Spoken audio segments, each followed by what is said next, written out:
How to use Facebook Graph API. So in this video, I will show you how to use Facebook Graph API into your actual career.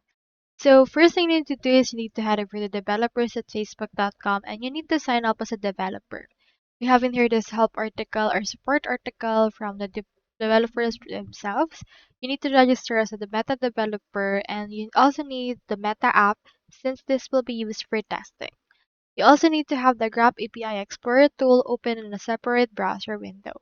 You can open this in a new tab if you want, and it should be able to show up right here like this one.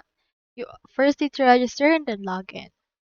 Now, first thing you need to do is on your Graph API Explorer tool, you need to click on these fields right here. You go over to Get, then the version and the fields. Click on this Generate Access Token. Once you have done that, this will open in here this new window that will prompt you to log in with your Facebook. Continue as your account.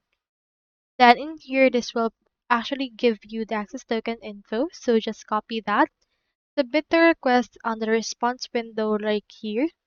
And then on your second request, you can add a field and this is what you should see if you want. Now adding here a permission. Under the permissions tab, click on add a permission and click on the user data permissions like this one. Now in here, this should be able to be started and this will create a code for your request just like this one and put right here a graph request option.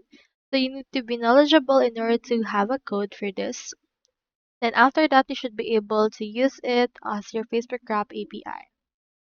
So that's how you use Facebook Graph API. I hope this video helped you and if it did, feel free to like and subscribe.